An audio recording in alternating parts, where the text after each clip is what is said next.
मैं महादेव बुक का ओनर हूँ। इन्होंने तो महादेव के नाम को भी नहीं छोड़ा है। जैसा सीएम साहब बोले थे सब बढ़िया हो गया। क्या छत्तीसगढ़ के सीएम ऑनलाइन सट्टेबाजी ऐप से 508 करोड़ रुपए कमा चुके हैं? क्यों रणबीर कपूर के साथ कई बॉलीवुड सितारों को ईडी ने समन किया?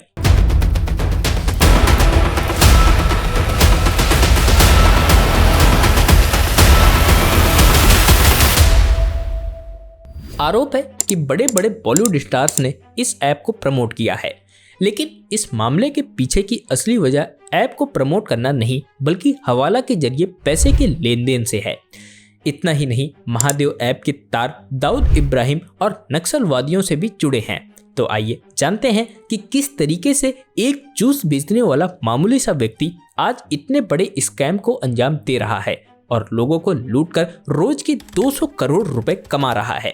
नमस्कार दोस्तों, मैं रतन सिंह, आप सभी का स्वागत है हमारे चैनल में। स्मार्टफोन और इंटरनेट के दौर में ऑनलाइन गेमिंग का खुमार लोगों के सिर चढ़कर बोल रहा है। गेमिंग तक तो ठीक था, लेकिन ये खुमारी पिछले कुछ सालों में बेटिंग यानी सट्टेबाजी तक पहुंच गई है। ताश से लेकर क्रिकेट तक करोड़ों लोग इस खुमारी को एंजॉय करने में लगे हैं। लोगों की इस खुमारी का फायदा उठाया महादेव ऐप ने। 5,000 करोड़ रुपए के मनी लॉन्ड्रिंग केस में ईडी पिछले कुछ महीनों से online betting app Mahadev book app चलाने वाले सौरभ चंद्रकार और उसके बिजनेस पार्टनर रवि उप्पल के खिलाफ जांच कर रही है। दोस्तों, मीडिया में फिलहाल दो खबरें सुर्खियों में बनी हुई हैं। पहली खबर, महादेव ऐप से जुड़ी मनी लॉन्ड्रिंग केस में फिल्म और टीवी स्टार्स को ईडी का समन, और दूसरी खबर इस ऐप के फाउंडर सौरभ चंद्रकार जिसकी शादी में 200 करोड़ रुपए खर्च किए जाने और कई सारे बॉलीवुड स्टार्स के पहुंचने की चर्चा है। दोनों ही खबरों को लेकर सोशल मीडिया से लेकर चाय की नुक्कड़ तक खूब डिस्कशन चल रहा है। इसको लेकर मन में उठ रहे तमाम सवालों को आज हम अच्छे से समझने की कोशिश करेंगे। दोस्तों, आपके मन में भी सवाल उठ रहा होगा कि आखिर महादेव बेटिंग ऐप क्या है, इसके जरिए हुआ फर्जीवाड़ा क्या है, मामले में जांच कहां तक पहुंची और जांच बॉलीवुड और छत्तीसगढ़ के सीएम तक कैसे पहुंच गई। तो आइए जानते हैं। इस ऐप का नाम है महादेव बुक। इसका नाम सुन के आपको लगता होगा कि ये कोई रिलीजियस ऐप है, लेकिन नहीं, ना ही ये ऐप कोई धार्मिक ऐप है और ना ही ये कोई बुक पढ़ने का ऐप है। इस नाम के पीछे एक काला धंधा चल रहा है जिसे हम सट्टेबाजी बोलते हैं, जो कि इंडिया में तो बैन है, लेकिन इसके शिकार इंडिया में ही बहुत से लोग हैं। कहानी शुरू होती है छत्तीसगढ़ के भिलाई जिले से, जहां के रहने वाले सौरभ चंद्रकार और रवि उप्पल ने मिलकर इस ऐप को शुरू किया था। सौरभ चंद्रकार एक जूस की दुकान चलाता था, तो वहीं रवि उप्पल का टायर का बिजनेस था। लेकिन इन दोनों को सट्टे की इस कदर लत लग जाती है कि इन दोनों ने अपने काफी पैसे सट्टे में डुबा रखे हैं। सौरभ चंद्रकार करीब 10 से 15 लाख रुपए सट्टे में गंवा चुका है और इसी तरीके से रवि उप्पल को भी सट्टे में बहुत नुकसान हुए हैं। इन सब चीजों से यह दोनों यह तो समझ गए थे कि सट्टे में पैसे तो बनता है, लेकिन पैसा वह नहीं बनाते जो इसे खेलते हैं, पैसा वह बनाते हैं जो इसे खिलाते हैं। इसीलिए इन दोनों ने अपना काम धाम छोड़कर एक बेटिंग ऐप बनाने की ठान ली। लेकिन भारत में बेटिंग इलीगल होने की वजह से वह भारत से यह काम नहीं कर सकते थे, इसीलिए यह दोनों पहुंच गए दुबई। 2017 से शुरू हुई इस ऐप की पहुंच 2020 में कोविड के दौर में खूब बढ़ी और 2022 तक इस प्लेटफॉर्म पर करोड़ों यूजर्स की पहुंच हो गई। इस ऐप पर सट्टे का खेल 500 रुपए से शुरू होता था और आरोप है कि इस बेटिंग प्लेटफॉर्म पर मौजूद बेटिंग ऑप्शन इस तरीके से डिजाइन किए गए थे कि खेलने वाला हमेशा अपने पैसे गंवाता और कंपनी हमेशा फायदे में रहती। हालांकि हारने के बावजूद खिलाड़ियों को कुछ पैसे दे दिए जाते। ऐसे में लोगों को इसकी लत लग जाती है। जैसे कि मैंने आपको बताया कि इसका हेडक्वार्टर दुबई में है और वहीं से इसे ऑपरेट किया जाता है। इस एप्लीकेशन के कॉल सेंटर श्रीलंका, नेपाल में भी हैं। ये क्रिकेट, टेनिस, बैडमिंटन, पोकर और कार्ड यानी ताश समेत कई तरह के लाइव गेम में अवैध सट्टेबाजी के लिए ऑनलाइन प्लेटफॉर्म प्रोवाइड करता है। और इतना ही नहीं, इस ऐप ने मैकडी और MBA चाय वाला की तरीके से फ्रेंचाइजी बांटना भी शुरू कर दी है। इस बेटिंग ऐप को 70/30 के प्रॉफिट शेयर पर फ्रेंचाइजी देकर चलाया जाता है। दोस्तों, आपको बता दें कि मनी लॉन्ड्रिंग केस की जांच कर रहे ईडी ने महादेव बुक ऐप से जुड़े मामले में एक्टर रणबीर कपूर को समन भेजा। फिर हुमा कुरैशी, हिना खान और कॉमेडियन कपिल शर्मा को भी समन भेजा। महादेव गेमिंग ऐप मामले में पूछताछ के लिए ईडी ने रणवीर को पूछताछ के लिए 6 अक्टूबर को पेश होने को कहा था। कहा जा रहा है कि उन्हें आरोपी के तौर पर नहीं बल्कि ट्रांजैक्शन संबंधित पूछताछ के लिए समन किया गया था। रणवीर कपूर पर महादेव गेमिंग ऐप को इंड्रोस करने, प्रचार करने और इसके एवज में बहुत मोटी राशि पाने के आरोप हैं। ईडी का कहना है कि रणवीर कपूर को मोटी रकम कैश के तौर पर मिली और ये क्राइम की कमाई थी। Ranbir Kapoor Mahadev online betting game app के प्रमोटर सौरभ चंद्रकार की शादी में भी शामिल हुए थे। उनके अलावा कई सेलिब्रिटीज इस शादी में शामिल हुए थे। एनडीटीवी की रिपोर्ट के अनुसार music composer singer Vishal Dadlani, Neha Kakkar, tiger Shroff, Sunny Leone, Bhagyashree, Nusrat Bharuch समेत 14 बड़े स्टार्स इस मामले में ईडी की रडार पर हैं और उनसे भी पूछताछ हो सकती है। इतना ही नहीं, छत्तीसगढ़ के सीएम भूपेश बघेल भी इसमें फंस गए हैं। ईडी ने दावा किया है कि महादेव ऑनलाइन सट्टेबाजी ऐप के प्रमोटर ने सीएम बघेल को 508 करोड़ रुपए दिए हैं। 5 करोड़ 39 लाख रुपए के साथ गिरफ्तार किए गए असीम दास ने पूछताछ में सीएम को पैसे दिए जाने की बात कही है। एजेंसी ने यह भी कहा है कि सीएम के खिलाफ जो भी आरोप लगे हैं वे जांच का विषय हैं। ईडी ने रायपुर में एजेंट असीम दास को गिरफ्तार किया था। उसके पास से 5 करोड़ 39 लाख रुपए बरामद किए गए थे। दावा है कि यह रकम दुबई से चुनावी राज्य में सत्तारूढ़ कांग्रेस पार्टी के लिए भेजी गई थी। ईडी महादेव ऑनलाइन सट्टेबाजी ऐप और उसके प्रमोटर के खिलाफ मनी लॉन्ड्रिंग रोकथाम अधिनियम के तहत जांच कर रही है।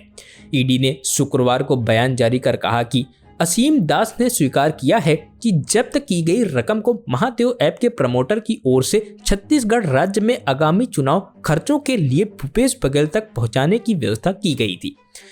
असीम दास से पूछताछ और उसके पास से बरामद फोन की फॉरेंसिक जांच और शुभम सोनी की ओर से भेजे गए ईमेल की जांच से कई चौंकाने वाले तथ्य सामने आए हैं। इसके मुताबिक महादेव ऐप के प्रमोटर की तरफ से अतीत में छत्तीसगढ़ के मुख्यमंत्री भूपेश बघेल को नियमित भुगतान किया गया है और अब तक कुल 508 करोड़ रुपए दिए गए हैं। प्रवर्तन निदेशालय ईडी के दावे पर छत्तीसगढ़ के मुख्यमंत्री भूपेश बघेल ने कहा कि मैंने पहले कहा है कि Bharatiya Janata party ED, IT, DRI और सीबीआई जैसी एजेंसियों की मदद से छत्तीसगढ़ चुनाव लड़ना चाहती है। चुनाव से ठीक पहले छवि को धूमिल करने का प्रयास है। कांग्रेस सरकार को बदनाम करने की कोशिश है। एक अज्ञात व्यक्ति के बयान के आधार पर मुझ पर 508 करोड़ रुपए लेने का आरोप लगाया है। ईडी और आईटी जैसी एजेंसियों से लड़ने के लिए छत्तीसगढ़ की जनता हमारे साथ है। हम लड़ेंगे और जीतेंगे। लेकिन ईडी ने कहा है कि उसे खुफिया जानकारी मिली थी कि महादेव ऐप के प्रमोटर की तरफ से छत्तीसगढ़ में मोटी रकम भेजी गई है। इसके बाद उसने जाल बिछाकर दास को गिरफ्तार किया और उक्त धनराशि बरामद की। दास ने होटल ट्राइटन में खड़ी एसयूवी और भिलाई में एक स्थान पर रकम छिपाकर रखी थी। एजेंसी ने यह भी कहा कि उसने महादेव ऐप के कुछ बेनामी बैंक खातों का भी पता लगाया है, जिनमें 15 करोड़ 59 लाख रुपए जमा हैं। जमा धनराशि को पीएमएलए के तहत जब्त कर लिया गया है। इससे पहले केंद्रीय गृह मंत्री अमित शाह ने सीएम भूपेश बघेल को प्रीपेड सीएम बताया और उन पर तंज कसा था। दोस्तों, आपको बता दें कि बघेल ने पहले आरोप लगाया था कि ईडी जैसी केंद्र एजेंसी विपक्षी दलों और उनके नेताओं को निशाना बनाने के लिए भाजपा के नेतृत्व वाली केंद्र सरकार के इशारे पर काम कर रही है। गौरतलब है कि छत्तीसगढ़ में विधानसभा चुनाव के लिए 7 और 17 नवंबर को 2 चरणों में मतदान होना है। ईडी के बयान पर कांग्रेस ने बयान जारी कर आरोप लगाया है कि राजस्थान और छत्तीसगढ़ में हार की वजह से उनके नेताओं की छवि को खराब किया जा रहा है। प्रधानमंत्री के पास ईडी के अंतिम हथियार हैं, जिसका वह इस्तेमाल कर रहे हैं। कांग्रेस महासचिव जयराम रमेश ने ईडी के दावे पर प्रधानमंत्री पर हमला करते हुए कहा कि फॉरेंसिक विश्लेषण और कैश कुरियर के द्वारा दिया गया बयान बहुत ही चौंकाने वाला है, जिसमें कहा गया है कि छत्तीसगढ़ के मुख्यमंत्री भूपेश बघेल को 508 करोड़ रुपए दिए गए हैं। दोस्तों, आपको बता दें कि महादेव बुक कंपनी पर अवैध सट्टेबाजी वेबसाइट को नए यूजर्स तक दिलाने, बेनामी बैंक खातों के संचालन, पैसों की हेराफेरी और हवाला कारोबार चलाने के आरोप हैं। महादेव ऐप को उसके प्रमोटर गेमिंग ऐप बताते हैं, लेकिन जांच एजेंसी को पहले से शक था कि इसके जरिए सट्टेबाजी और गैर कानूनी कामों को अंजाम दिया जाता है। मनी लॉन्ड्रिंग के आरोप में ईडी ने जब महादेव ऑनलाइन बेटिंग ऐप की जांच शुरू की थी तो करोड़ों रुपए के गड़बड़ झोल की बात सामने आई। जांच एजेंसियों को शक है कि ये स्कैम 5,000 करोड़ रुपए से ज्यादा का भी हो सकता है। ईडी ने अगस्त में 4 आरोपी सुनील और अनिल दमानी, एएसआई चंद्रभूषण वर्मा और सतीश चंद्रकार को गिरफ्तार किया था। चारों आरोपी रायपुर के रहने वाले हैं। चारों पर हवाला नेटवर्क के जरिए मनी लॉन्ड्रिंग और स्कैम को पुलिस की कार्रवाई से बचाने में मदद करने के आरोप हैं। खबरों के अनुसार रैकेट का भांडाफोड़ नहीं किए जाने के एवज में छत्तीसगढ़ के पुलिस अधिकारियों को भी मोटी रकम दी जाती थी। सितंबर में भी ईडी ने मामले की जांच करते हुए कोलकाता, भोपाल, मुंबई समेत देश के विभिन्न शहरों में छापेमारी की थी। इस दौरान 417 करोड़ रुपए की संपत्ति फ्रीज और अटैच की गई और कई लोगों को गिरफ्तार भी किया गया। सौरभ चंद्रकार के बारे में कहा जाता है कि पहले वो भिलाई में जूस की दुकान चलाता था और बाद में अपनी पहचान बढ़ाकर वो सट्टेबाजी के धंधे में उतर गया। अपनी ब्लैक मनी को वाइट करने के लिए उसने महादेव ऐप बनाया और फिर गेमिंग की आड़ में उससे भी काली कमाई करने लगा। इस साल फरवरी में सौरभ चंद्रकार ने दुबई में शादी की थी और शादी में 200 करोड़ रुपए खर्च किए थे। उसकी शादी में उसने कई बॉलीवुड सितारों को परफॉर्म करने के लिए बुलाया था। इस शादी में कई सारे सेलिब्रिटीज शामिल हुए थे। आरोप है कि इन सभी को कैश में भुगतान किया गया। महादेव ऐप का हवाला सिंडिकेट भारत के अलावा दुनिया के कई देशों में एक्टिव होने का शक है। कुछ दिन पहले ईडी ने इस ऐप के पाकिस्तान कनेक्शन का भी खुलासा किया था। आरोप है कि इसके जरिए पाकिस्तान के हवाला ऑपरेटरों से भी करोड़ों का लेन देन किया जाता है। ईडी ने एक बयान में बताया है कि महादेव बुक कई तरह की वेबसाइट और चैट ऐप्स पर कई तरह के ग्रुप चलाता है। इसके प्रमोटर अपनी वेबसाइट पर लोगों के कॉन्टैक्ट नंबर का विज्ञापन चलाते हैं और लोगों को फायदा कमाने के लिए गेम खेलने का लालच देते हैं। ऐसे नंबरों को केवल व्हाट्सएप पर ही संपर्क किया जा सकता है। एक बार जब यूजर इस नंबर से संपर्क करता है तो उसे 2 अलग नंबर दिए जाते हैं।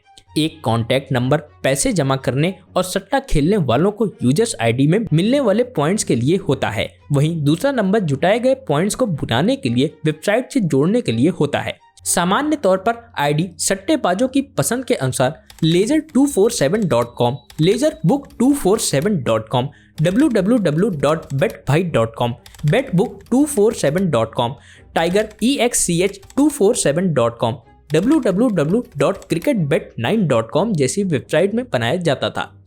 पैसे जुटाने, यूजर्स आईडी बनाने, ग्राहकों को यूजर आईडी क्रेडेंशियल देने और पैसे बांटने जैसे कई काम ब्रांच के मालिकों द्वारा किए जाते हैं। इन ब्रांच मालिकों को पैनल कहा जाता है। ध्यान देने वाली बात यह है कि ये गेम यूजर्स को अंधेरे में रखकर उन्हें खिलाए जाते थे। इसका मतलब यह है कि यूजर को शुरुआत में तो बहुत फायदा होता था, जिसकी लालच में आकर लोग ज्यादा पैसे लगाते जाते थे और फिर कभी उनका फायदा नहीं होता था तो वो अपना सारा पैसा खोते ही थे। दोस्तों, आपको बता दें कि ईडी ने दावा किया कि छत्तीसगढ़ पुलिस का एएसआई चंद्रभूषण वर्मा राज्य में ग्राउंड पर मुख्य संपर्ककर्ता के रूप में काम कर रहा था। वह सतीश चंद्रकार नाम के एक व्यक्ति के साथ दुबई स्थित महादेव ऑनलाइन बुक के प्रमोटर के हवाला के जरिए हर महीने मोटी कमाई कर रहा था। आगे इस पैसे को एएसआई चंद्रभूषण वरिष्ठ पुलिस अधिकारियों और राजनीतिक रूप से मुख्यमंत्री कार्यालय से जुड़े नेताओं को संरक्षण राशि के रूप में वितरित कर रहा था। ईडी ने बताया कि अब तक की जांच में पता चला है कि एएसआई चंद्रभूषण वर्मा को लगभग 65 करोड़ नगद राशि मिली थी और उन्होंने वरिष्ठ पुलिस अधिकारियों और राजनेताओं को रिश्वत दी थी। एएसआई वर्मा ने ईडी का समन स्वीकार किया है कि वह कई शक्तिशाली लोगों के लिए बड़ी मासिक रिश्वत ले रहा था और भुगतान कर रहा था। ईडी ने हाल ही में कोलकाता, भोपाल और मुंबई जैसे बड़े शहरों में फैले मनी लॉन्ड्रिंग नेटवर्क पर छापेमारी की थी। इस दौरान एजेंसी ने 417 करोड़ रुपए की संपत्ति जब्त की थी। तो दोस्तों, आपको ये वीडियो कैसी लगी हमें कमेंट करके जरूर बताइएगा और आपकी इस पर क्या राय है हमें ये भी जरूर बताइएगा। तो दोस्तों, मैं रतन सिंह मिलता हूँ आपसे किसी नए वीडियो में किसी नए टॉपिक के साथ। तब तक के लिए जय हिंद, जय भारत।